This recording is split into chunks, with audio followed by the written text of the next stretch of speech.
কুফা নগরীর মধ্যে এক আল্লাহর বান্দা ছিল, যিনি ছিল ডাকাত। কোনো সাধারণ ডাকাত ছিল না, প্রায় 40 জন ডাকাতের লিডার যিনি, নাম ছিল সারা বসিরউদ্দিন। এই বসিরউদ্দিন মানুষের দ্বারে দ্বারে যায়, ডাকাতি করে বেড়ায়। বসিরউদ্দিন মানুষের কপালের মধ্যে বন্দুক ঠেকাইয়া তাদের কাছ থেকে টাকা পয়সা অর্থ সম্পদ ছিনায় নেয়, তাদের কাছ থেকে টাকা পয়সা অর্থ সম্পদ হাতায় নেয়। সেই টাকার মাধ্যমে বসিরউদ্দিন তার 40 জন সঙ্গীদের সংসার চালায়। এইবার বসিরউদ্দিন হঠাৎ তার বাড়ির মধ্যে অবস্থান করে। তার প্রায় 40 জন ছেলেবেলা, এই 40 জন ডাকাতের সরদারে যিনি, এই 40 জন অনুসরণকারী আসিয়া তাকে জানা দেয়, হে আমাদের লিডার, আজকে আপনার কাছে এমন একটা প্রস্তাব আমি নিয়ে আসলাম। আজকে এমন একটা লোকের বাড়িতে ডাকাতি করার জন্য যাব, যেই বাড়িতে গেলে মৃত্যু আগ পর্যন্ত আর আমার আপনার ডাকাতি করা লাগবে না, বসে বসে খাইতে পারবো।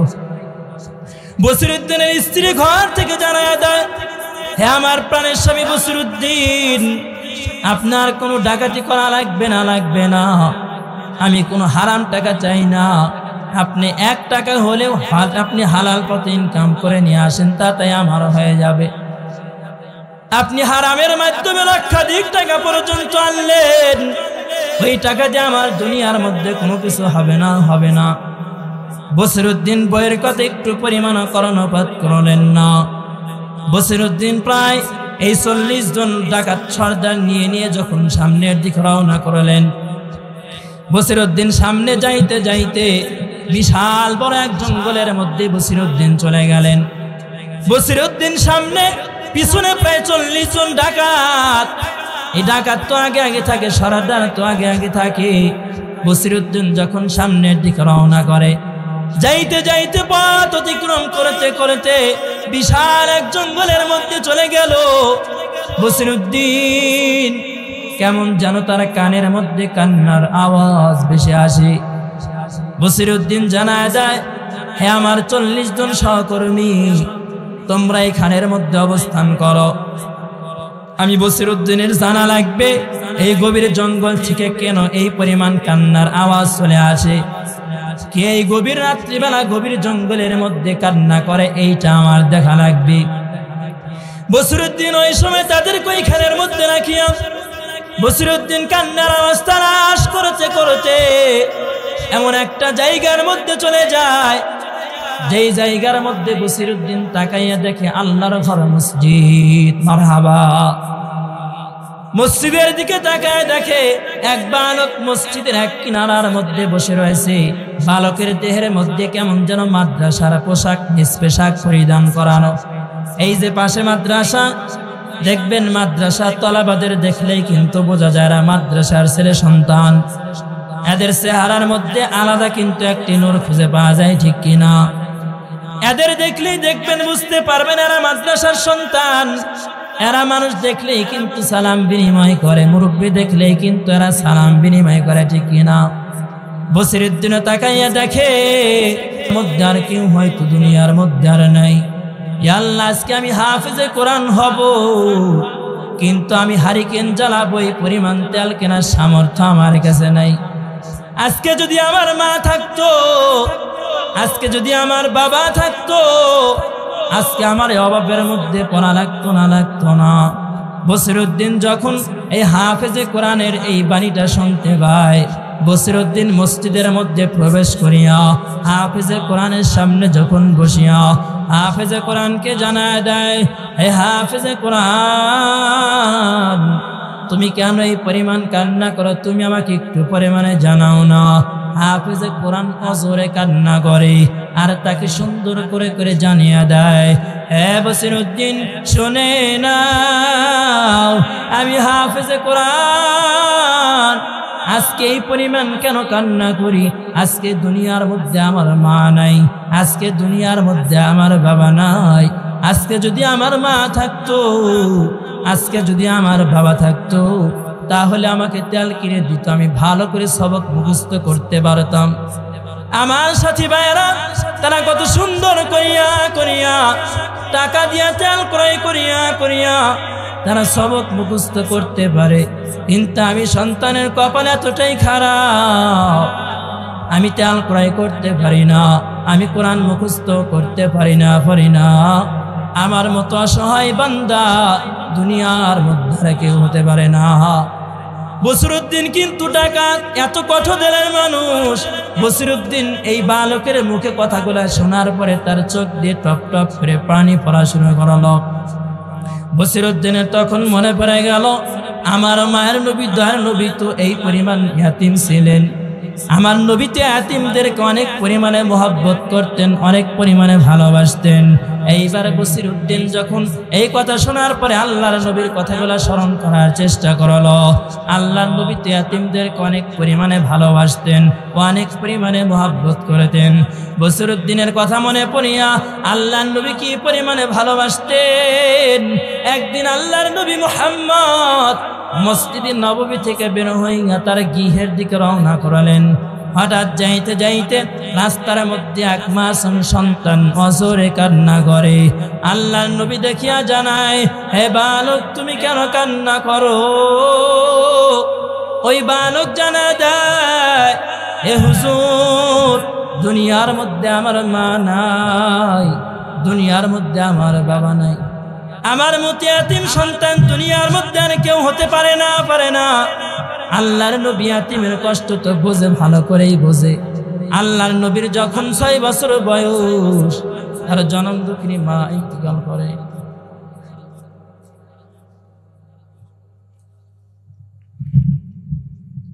যে কথা বলতেছিলাম, আল্লাহর নবী তো ভালো করেই জানেন ইয়াতিমদেরকে কি পরিমাণ সম্মান করা লাগবে, কি পরিমাণে মহব্বত করা লাগবে। আল্লাহর নবী ইয়াতিম সন্তানটাকে কোলের মধ্যে নিয়ে যখন বাড়ির দিকে রওনা করলেন, স্ত্রী আয়েশা সিদ্দিকা রাদিয়াল্লাহু তাআলা আনহাকে জানাইলেন, হে আমার বিবি শুনে নাও, আমার এই সন্তানটা আজকে আমি করে নিয়ে আসলাম। এই সন্তানটার দুনিয়ার মধ্যে মা নাই, এই সন্তানটার দুনিয়ার মধ্যে বাবা নাই। এই সন্তান আজকে থেকে আমাকে বাবা বলে সম্বোধন করবে, আজকে থেকে আয়েশা তোমাকে মা বলে সম্বোধন করবে, কারণ ইয়াতিম এই সন্তানের মতো ইয়াতিম দুনিয়ার মধ্যে আর কেউ হতে পারে না। এইবার সন্তানটাকে গোসল করাইয়া নতুন জামা পরিধান করাইয়া আল্লাহর নবী জানায় দেয়, হে সন্তান, আজকে মসজিদে নববীর দিকে তোমাকে নিয়ে যাব, তবে হাঁটায় নেব না। আজকে নবী, আমি নবী, তোমাকে কাঁধের মধ্যে উঠায় নেব। সুবহানাল্লাহ। ফাআম্মাল ইয়াতীমা ফালা তাকহার। আল্লাহ তাআলা তো জানাইছেন, হে নবী, আপনি ইয়াতিমদের কি পরিমাণ মহব্বত করবেন, আপনি ইয়াতিমদের কি পরিমাণে ভালোবাসবেন। যেই কথা বলতেছিলাম, বসিরউদ্দিন ইয়াতিমের মুখে যখন এই কথাটা শুনতে পায়, আমার মা নাই বাবা নাই, বসিরউদ্দিনের চোখ দিয়ে টপ টপ করা পানি পড়া শুরু করলো।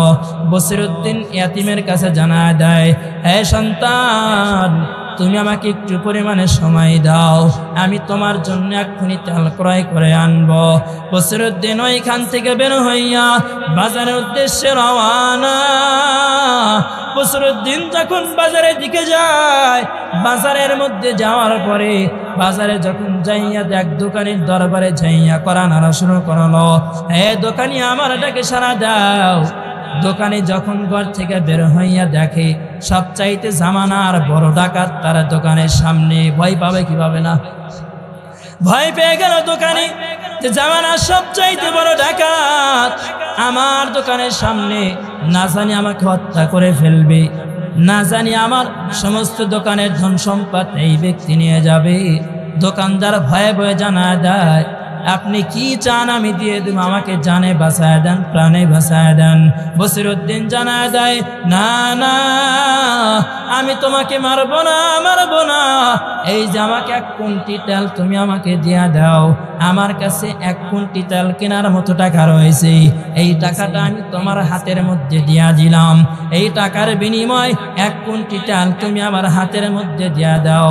এইবার দোকানি জানায় দেয়, হে ভাই, আপনার কাছে টাকা নিতে পারবো না, আপনার কোনো টাকা লাগবে না। বসিরউদ্দিন জানায় দেয়, তুমি কিন্তু আমাকে আগের বসিরউদ্দিন এখন আর পাও নাই, আমার কাছে 1 কুইন্টি তেল কেনার মতো টাকা রয়েছে, 1 কুইন্টি তেলই আমাকে দিয়া দাও।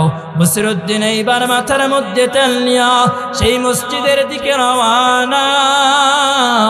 মসজিদে যাওয়ার পর বসিরউদ্দিন হাফেজে কোরআনের দিকে লক্ষ্য করে দেখে, হাফেজে কোরআন আল্লাহ তাআলার দরবারে আবার হাত উত্তোলন করে দোয়া করে, হে আল্লাহ, হে দয়ার মালিক, আজকে যেই ব্যক্তি আমাকে তেল ক্রয় করে দিল, আমার জন্য তেল কেনার জন্য বাজারের উদ্দেশ্যে রওনা করলো, ইয়া আল্লাহ, আপনি এই ব্যক্তিটাকে জামানার ওলি না বানায়া মৃত্যু দিয়েন না।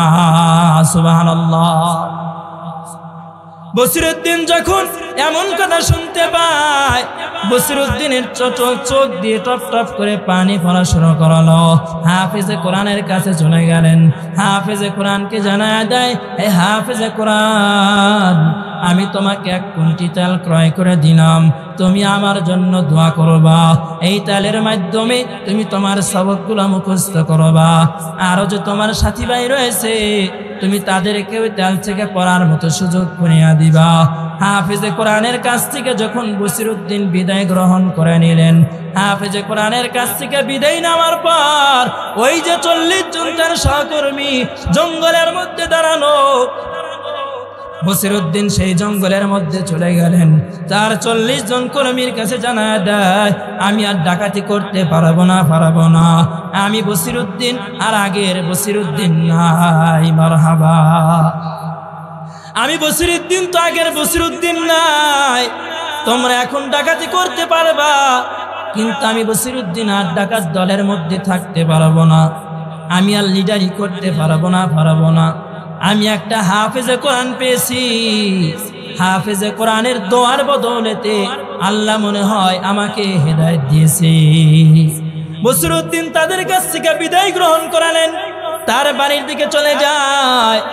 বসিরউদ্দিন তার বাড়িতে যাওয়ার পর তার স্ত্রীর ঘরে যখন কোরআন আনা শুরু করলেন, ওনার স্ত্রী যখন ঘর থেকে বের হয়ে যায়, দেখে তার স্বামী ঘরের দরজায় হাজির। উনার স্ত্রী ডেকে ডেকে বললেন, হে আমার স্বামী, আজকে কি আপনি ডাকাতি করার জন্য যান নাই? এত তাড়াতাড়ি আপনি বাড়ির মধ্যে ফিরে আসলেন? বসিরউদ্দিন জানায় দেয়, না না, আমি আর ডাকাতি করব না, আমি আর আগের বসিরউদ্দিন নাই, আমি এমন একটা হাফেজে কোরআন পেয়ে গেলাম, আল্লাহ তাআলা হয়তো হাফেজে কোরআনের মাধ্যমে আমার জীবনটা বদলে দিয়েছে।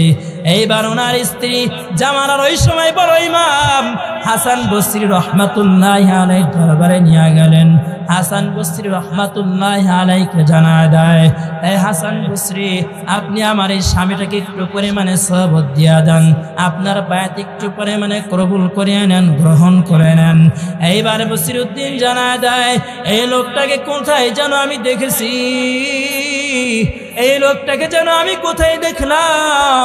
বসিরউদ্দিন চিন্তা করে মনে মনে ভাবে, একজন আমি কোন স্বপ্নের মাধ্যমে দেখলাম? বসিরউদ্দিনের এই স্বপ্নের মাধ্যমে দেখলাম। হাসান বসরির মনে পড়িয়া গেল, গতকাল রাত্রে বেলায় তো আল্লাহ তাআলা আমাকে স্বপ্নের মধ্যে দেখা দিল। এই বসিরউদ্দিন, আপনাকে তো আমি হে বসিরউদ্দিন, আপনাকে তো দিনের জন্য আমি আল্লাহ কবুল করলাম। হাসান বসরিকে জানাইলেন, আপনাকে আমি কবুল করেছি, আপনাদের এলাকার মধ্যে আর একজন ব্যক্তিকে কবুল করলাম, তার নাম হইল বসিরউদ্দিন, তার চেহারাও স্বপ্নে যোগে দেখা দিলেন। হে স্ত্রী, শুনে নাও, তোমার স্বামী আজকে থেকে কোনো সাধারণ মানুষ নয়, জামানার ওলিদের আউলিয়া হয়ে গিয়েছে। সুবহানাল্লাহ। আতিনা ফি দারে দুনিয়া না হাসানা, আতিনা ফি দারে উকবা না হাসান, ইয়া গিয়াসাল মুস্তাগীসিন ইহদিনা লিফতিখারা বিল উলুমি ওয়াল গিনা। বসিরউদ্দিন কি পরিমাণ হেদায়েত প্রাপ্ত হয়ে গেলেন। একটা হাফেজে কোরআনকে একটু পরিমাণে সাহায্য করার কারণে হাফেজে কোরআন আল্লাহর কাছে দোয়া করলেন, হে আল্লাহ, তুমি এই বসিরউদ্দিনকে জামানার ওলি না বানায়া তুমি ইন্তিকাল করায়ও না, মৃত্যু দিও না। আল্লাহ তাআলা কি করলেন? বসিরউদ্দিনকে ওলি হিসাবে কবুল করেছেন কি করেন? আমরা নিজে কোরআন শরীফ পড়তে পারি না, যারা কোরআন শরীফ পড়া পারে তাদেরকে মহব্বত করবেন, আমরা তাদেরকে ভালোবাসবো। মায়ার নবী দয়ার নবী কি পরিমাণে এতিমদেরকে মহব্বত করেছেন, ভালোবেসেছেন, ওই পরিমাণ আমি আপনি মহব্বত করবো, তাদেরকে ভালোবাসবো, ঠিক কিনা? ইয়াতিম ছিলেন আমাদের নবী, 6 বছর বয়সে সে মা হারাইলেন, 8 বছর বয়স 6 বছর বয়সে সে মা হারাইলেন, 8 বছর বয়সে দাদাকে হারাইলেন। জন্মের পরে তো কোনোদিন বাবাকেই দেখেননি, আব্বা বলে তো ডাকতেই পারেননি। আমার আপনার নবীর ইয়াতিমের মতো কি কেউ কোনো ইয়াতিম হতে পারে? পারে না। হযরতে ফাতেমা রাদিয়াল্লাহু তাআলা আনহাও তো ইয়াতিম ছিলেন। মাত্র 29 বছর বয়সে ফাতেমা রাদিয়াল্লাহু তাআলা আনহা কিন্তু দুনিয়ার মায়া ত্যাগ করেছিলেন, দুনিয়া থেকে বিদায় হয়েছিলেন। আল্লাহর নবী 63 বছর জিন্দেগির মধ্যে যখন ইন্তেকাল করে গেলেন, 6 মাস পার হওয়া মাত্রই হযরতে ফাতেমা রাদিয়াল্লাহু তাআলা আনহার ডাক আসিয়া গেল। একদিন স্বপ্নের মধ্যে দেখতে পায়, আল্লাহর নবী তাকে জানায় দেয়, হে আমার কন্যা ফাতিমা, তুমি সেহরি খাইবা আলীর ঘরে, ইফতার করবা আমি নবীর সঙ্গে। কি পরিমাণে কষ্ট আল্লাহর নবী জানায় দেয়। ফাতেমা রাদিয়াল্লাহু তাআলা আনহা হযরতে আলী রাদিয়াল্লাহু তাআলা আনহু প্রতিদিন ফজর নামাজ পড়িয়া ঘরের মধ্যে চলে যায়, তার বিবির সঙ্গে কাজে হেল্প করে, সাহায্য করে। কিন্তু আজকে যাইয়া দেখে ফাতেমা রাদিয়াল্লাহু তাআলা আনহা জোরে কান্না করে। কেন কান্না করে? আটা পিষতেছে আর জোরে কান্না করে, চোখ দিয়ে টপ টপ করে বেয়ে বেয়ে পানি পড়ে। আলী বারবার ফাতেমা রাদিয়াল্লাহু তাআলা আনহাকে প্রশ্ন করলেন, হে আমার প্রাণের স্ত্রী, প্রিয় তোমার স্ত্রী ফাতিমা, তুমি আমাকে জানাও না আজকে কেন তুমি এই পরিমাণে কান্না করো? তোমাকে আর আগে কোনোদিন তো এই পরিমাণ কান্না করতে দেখি নাই, আজকে তুমি কেন এই পরিমাণে কান্না করো? আমাকে একটু পরিমাণে জানাও না। ফাতেমা জানাই না। একবার প্রশ্ন করলেন, জানাই না। 2 বার প্রশ্ন করলেন, জানাই না। 3 বার যখন প্রশ্ন করালেন, ফাতেমা রাদিয়াল্লাহু তাআলা আনহা তার প্রাণপ্রিয় স্বামীর কাছে জানায় দেয়, হে আমার প্রাণের স্বামী আলী, শুনে নেন, আমি রাত্রেবেলা স্বপ্নের মধ্যে দেখলাম আমার আব্বাজান আমাকে জানাইলো তুমি সেহরি খাইবা আলীর ঘরে, ইফতার করবা আমার সঙ্গে। আহ, কি পরিমাণে কষ্ট! হযরতে আলী রাদিয়াল্লাহু তাআলা আনহু প্রিয় তোমার স্ত্রীর কান্না দেখিয়া সহ্য করতে পারলেন না। আলী তো মানতে পারে না। আমার স্ত্রী এত অল্প বয়সের মধ্যে এই দুনিয়ার মায়া ত্যাগ করবে, আলী সহ্য করতে পারে না। আলী অসুরে কান্না শুরু করে দেয়। এমত অবস্থার মধ্যে ওনার কলিজার টুকরা হাসান হুসেন বাড়ির মধ্যে হাজির হয়ে যায়। মায়ের কান্না দেখে, আবার বাবারও কান্না দেখে। এমন দৃশ্য দেখিয়া হাসান চোখের পানি ধরে রাখতে পারে না, হুসাইন চোখের পানি ধরে রাখতে পারে না। মায়েকে আঞ্জা করিয়া ধরে নাই, মায়ের বুকের মধ্যে যায়। ফাতেমা এমন দৃশ্য দেখিয়া সহ্য করতে পারে না। ফাতেমা জোরে কান্না করা শুরু করে দেয়। হাসান কান্না করে, হুসাইন কান্না করে, কিন্তু তাদের কাছে জানাই না আমি তোমাদের মধ্যে যার থাকবো না। আলী রাদিয়াল্লাহু তাআলা আনহু 2টা সন্তানকে যখন ওইখান থেকে সরায় নেয়, মায়ের কাছ থেকে সরায় নেওয়ার চেষ্টা করে, সন্তানটা তো মায়ের গলা ছাড়ে না। মাকে জড়ায় ধরে কান্না করে। ফাতেমা মানতে পারে না। এইবার হাসান হুসাইনকে যখন সরাইয়া বলে, তোমরা তোমার নানাদের কবর জিয়ারত করে আসো। যখন নানার কবর জিয়ারত করতে যায়, নানা কবর থেকে জানা দেয়, হে হাসান, হে হুসাইন, আমার কাছে তোমরা পরেও তো আসতে পারবা, কিন্তু তোমার মাকে জন্মের শেষ দেখা দেখে নাও। হাসান হুসেন এখান থেকে কান্না করতে করতে এক দৌড়ে বাড়ির মধ্যে আসিয়া মাকে এরকম করে আঞ্জা করে ধরে নেয়। ফাতেমা সহ্য করতে পারে না। 2টা সন্তানকে কোলের মধ্যে নিয়ে জোরে কান্না করা শুরু করলেন। 2টা সন্তানের মায়া তো ছাড়তে পারে না। হাসান মা বলিয়া কান্না করে, হুসাইন তো জোরে মা বলিয়া কান্না করে। আলী সহ্য করতে পারে না। এইবার যখন আলী কান্না করে, হাসান কান্না করে, হুসাইন কান্না করে, ফাতেমা 2টা সন্তান কান্না করিয়া বুকের মধ্যে নিয়ে কান্না করা শুরু করলেন। এইবার আলী জানা দেয়, এই স্ত্রী কান্না করবেন না, আমি কথা দিয়া দিলাম এই দুইটা সন্তানকে আমি দুনিয়ার মধ্যে দেখে রাখবো, কোনোদিন মায়ের কষ্ট বুঝতে দেব না, কোনোদিন বাবার কষ্ট তো আমি বুঝতে দেব না। এইবারে যখন হাসান হুসাইন মায়ের বুকের মধ্যে আলীকে জানায় দেয়, হে আমার প্রাণপ্রিয় স্বামী, আপনার কাছে ওই পরিমাণ জিনিস তো আমি কোনোদিন চাই নাই, আপনার কাছে আমার ওই পরিমাণ কোনো চাওয়া পাওয়া ছিল না, তবে হ্যাঁ আজকে আপনার কাছে আমি 3টা জিনিস আবদার করব, আপনি আমাকে এই 3টা জিনিস না খাওয়ার চেষ্টা করবেন। 1 নাম্বার দাবি, আমি যখন ইন্তিকাল করব আমার এই 2টা কলিজার টুকরা সন্তান হাসান হুসাইনকে আপনি দেখে রাখবেন। এরা তো ছোট্ট, এরা তো একা একা থাকতে পারবে না, আপনি এদের সঙ্গে রাত্রি যাপন করবেন, একদিন হলে এদের সঙ্গে আপনি থাকবেন। 2 নাম্বার ওসিয়ত করলাম, আমি যখন ইন্তিকাল করব আমার জানাজা করানোর জন্য মাইক দিয়ে কোনো ঘোষণা দেওয়ার প্রয়োজন নাই, লোকদের মধ্যে কোনো ঘোষণা দেওয়ার কোনো প্রয়োজন নাই, আপনি আমার সন্তানেরা আমাকে দাফন কাফন সম্পন্ন করবেন। মা ফাতেমা কি পরিমাণ পর্দা করতেন, কত পরিমাণে সুন্দর ছিলেন, অন্য কোনো পরপুরুষ দেখতে পারে নাই, গায়রে মাহরাম পুরুষ কোনোদিন তার চেহারা কেমন দেখতে পারে নাই। ইন্তিকাল করার পরে যখন ফাতেমা রাদিয়াল্লাহু তাআলা আনহা দুনিয়ার মায়া ত্যাগ করলেন, ওই সময় আলী রাদিয়াল্লাহু তাআলা আনহু তার ওসিয়ত অনুযায়ী যখন তাকে দাফন কাফন করার জন্য চলে যায়, দাফন কাফন সম্পূর্ণ করলেন। দাফন কাফন করার সময় যখন কবর খনন করে, কবরকে জানায় দেয়, হে কবর তুমি কি জানো আজকে তোমার বুকে কে আসবে? কবর জানায় দেয় কে আসবে, আমাকে জানায় দাও। এইবার কবর খননকারী জানায় দেয়, আজকে তোমার বুকে আসবে জান্নাতি মহিলাদের মধ্যে সরদারিনী। সুবহানাল্লাহ।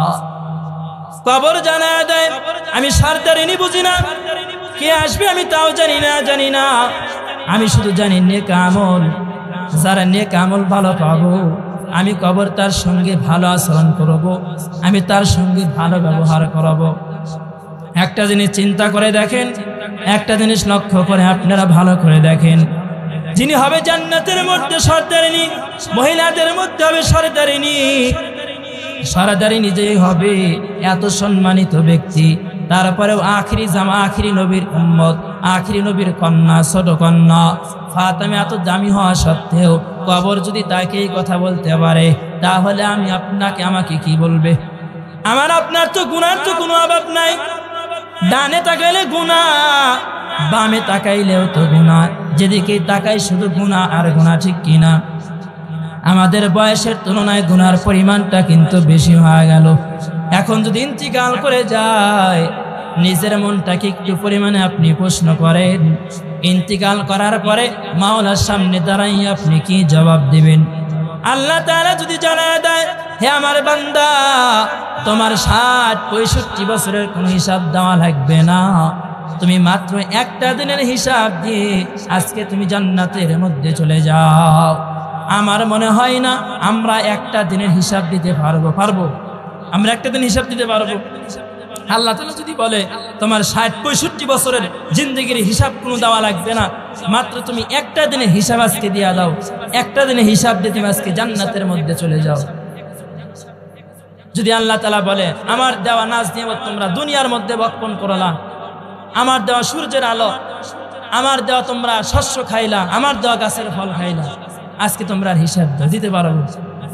এই যে আমার হাত দেখেন, এই হাত কাল কিয়ামতের ময়দানে আমার বিরুদ্ধে সাক্ষী দিবে।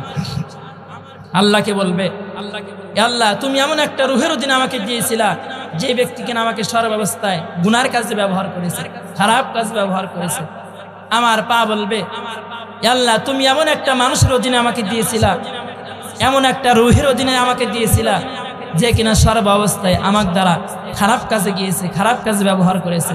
আল্লাহ আজকে তুমি আর বিচার করো। দুনিয়ার মধ্যে আমরা নাজ নিয়ামত বক্ষণ করলাম, একটা জিনিস লক্ষ্য করে দেখেন, এই যে বাতি জ্বলতেছে, এই যে মাইক চলতেছে, আর বিল হবে কি হবে না? হবে।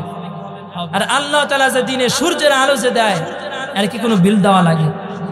আমরা আর কোনো বিল দেই না। আল্লাহ তাআলা যদি বিল চাইতো আমি আপনাকে বিল দিতে পারতাম? কখনো বিল দিতে পারতাম না। এই যে আলোর যে নাজ নিয়ামত আমি আপনি ভক্ষণ করিতেছি, আল্লাহ তাআলা যদি আর হিসাব চাই দিতে পারবো না। এক গ্লাস পানির হিসাবও কিন্তু আমি আপনি দিতে পারবো না, ঠিক কিনা? এজন্য সর্ব অবস্থায় আমার আপনার শুকরিয়া জ্ঞাপন করতে হবে, সর্ব অবস্থায় মহব্বত করতে হবে। এজন্যই তো বলি সর্ব অবস্থায় মহব্বত করুন। একটু মহব্বতে জিকির করি, লা ইলাহা ইল্লাল্লাহ, লা ইলাহা ইল্লাল্লাহ, লা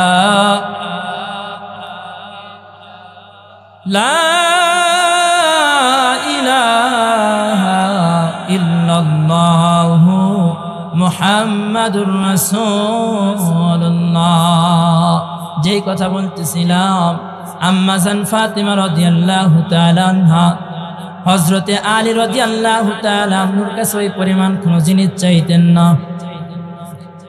এত পরিমাণে গরিব ছিলেন, এক বেলা যদি খানা থাকতো অন্য বেলা খানার কোনো চিন্তাও করতেন না, ভাবতেও পারতেন না। আর আমি আপনি দেখা যায় ঘরের ভিতরে বের কেমন কেমন পরিমাণ দান উঠানোর পরেও আমাদের খাবারের টেনশন থাকে, চিন্তা থাকে, ঠিক কিনা? আমরা চিন্তায় মরে যাই আমাদের সংসার কিরকম করে চলবে, আমরা সামনের দিনগুলো কেমন করে করে পার করব। অথচ আমরা যদি সেই 1400 বছর আগে একটা বার লক্ষ্য করে দেখি, হযরতে আলী রাদিয়াল্লাহু তাআলা আনহু এক বেলা খানা থাকলে অন্য বেলা খানার কোনো টেনশন করতেন না, চিন্তাও করতেন না। হযরতে ফাতিমা রাদিয়াল্লাহু তাআলা আনহা একদিন আঙ্গুর ফল খাবে, বেদনা ফল খাবে, তার মনের মধ্যে বড় ইচ্ছা জাগিয়া গেল, ইচ্ছা পোষণ করালো। হযরতে আলী রাদিয়াল্লাহু তাআলা আনহাকে জানাইলেন, হে আমার প্রিয় স্বামী আলী, আপনার কাছে আমি একটু পরিমাণে আবদার জানাই দেই। আমার তো বেদনা ফল খাওয়ার জন্য ইচ্ছা হয়েছে, ইচ্ছা পোষণ হয়েছে। হযরত আলী রাদিয়াল্লাহু তাআলা আনহু এই কথা শোনার পরে যখন বাজারের উদ্দেশ্যে রওনা করলেন বেদনা ফল কেনার জন্য, বাজারে যাইতে যাইতে বেদনা ফল কিনে যখন বাড়ির উদ্দেশ্যে রওনা করবেন, ইতিমধ্যে রাস্তার মধ্যে এক ভিক্ষুকের সঙ্গে আলীর মোলাকাত হয়ে গেল। আলী রাদিয়াল্লাহু তাআলা আনহুকে জানায় দেয়, হে আলী, আমার তো অত্যন্ত পরিমাণে পেটে ক্ষুধা, আমি অনেকদিন 3 দিন যাবত পর্যন্ত খানা খাই না, আমার পেটের মধ্যে বড় ক্ষুধা লেগেছে। তোমার হাতের মধ্যে যে বেদনা ফল আমি দেখতে পাই, ওই ফলটা যদি তুমি আমাকে দিয়ে দাও, তুমি যদি আমাকে দান করে দাও, আমি তোমার জন্য দোয়া করব, আমি তোমার জন্য অন্তর থেকে মহব্বত করে দোয়া করব, আল্লাহ একের বিনিময় তোমাকে 10 দিয়া দিবি। সুবহানাল্লাহ। হযরত আলী রাদিয়াল্লাহু তাআলা আনহু আল্লাহ তাআলার প্রতি পরিপূর্ণ বিশ্বাস করলেন। বিশ্বাস রাখিয়া ফাত্তাকুল্লাহ, আল্লাহকে ভয় করিয়া, আর যেই যখন বেদনা ফলটি এইবার ভিক্ষুকের হাতের মধ্যে উঠা দেয়, ভিক্ষুক খাইয়া আল্লাহ তাআলার দরবারে দোয়া করলেন, হে আল্লাহ, এই বেদনা ফলের বিনিময় আলীকে তুমি 10টি বেদনা ফল দিয়া দিও। সুবহানাল্লাহ। হযরত আলী রাদিয়াল্লাহু তাআলা আনহু এইবার যখন বাড়ির মধ্যে চলে গেলেন, বাড়িতে যাওয়ার পর স্ত্রী হাতের দিকে তাকায়, দেখে হাতের মধ্যে কোনো ফল দেখা যায় না। আলীকে বারবার জানায় দেয়, হে আমার প্রাণপ্রিয় স্বামী আলী, আপনাকে না বাজারে পাঠাইলাম বেদনা ফল আনার জন্য, কিন্তু আপনি বেদনা ফল না আনিয়া আপনি কেন বাড়ির মধ্যে আসলেন? এইবার আলী জানায় দেয়, হে আমার স্ত্রী, শুনে নাও, আমি আলী রাস্তার মধ্যে ফল কিনিয়া যখন আসতে লাগলাম, রাস্তার মধ্যে এক ভিক্ষুকের সঙ্গে আমার মোলাকাত হয়ে গেল। আমি ভিক্ষুককে সেই ফলটা দান করলাম। কিছুদিন পার হয়ে গেল, আল্লাহ তাআলা জিব্রাইলকে জানায় দেয়, এ জিব্রাইল, যাও আমার আলীর কাছে জান্নাত থেকে 10টা বেদনা ফল নিয়ে যাও। সুবহানাল্লাহ। এইবার আলী রাদিয়াল্লাহু তাআলা আনহুর বাড়িতে যখন চলে আসলেন, জিব্রাইল আলাইহিস সালাতু ওয়াস সালাম মানুষ রূপে মানুষের বেশ ধরে যখন চলে আসলেন, এইবার আলীর ঘরের দরজা আসিয়া করা নারাই, আসসালামু আলাইকুম ইয়া আহলাল বাইত। আলী যখন ঘরের দরজা খুলে দেয়, তাকায়া দেখে এক লোক তার দরবারে এক বেদনা ফল নিয়ে আসলো। বলে বেদনা ফল তোমাকে হাদিয়া করলাম, আল্লাহর তরফ থেকে আসছে। এইবার জিবরাইল আলাইহিস সালাতু ওয়াস সালাম একটু পরিমাণে চালাকি করিয়া একটা বেদনা ফল পকেটের মধ্যে ঢুকাইয়া 9টা বেদনা ফল যখন আলীকে দিয়া দেয়, আলী যখন গুনিয়া দেখে 9টা বেদনা ফল, আলী তো মানতে পারে না। আলী জানা দেয় না না, এইটা হতে পারে না, 9টা তো হওয়ার কথা না, ফল তো হওয়ার কথা 10টা, এইটা তো হতে পারে না। এইবার জিবরাইল আলাইহিস সালাতু ওয়াস সালাম জানা দেয় 10টা ফল আল্লাহ তাআলা পাঠাইছেন তোমাকে পরীক্ষা করার জন্য, আমি একটা কম রেখেছিলাম।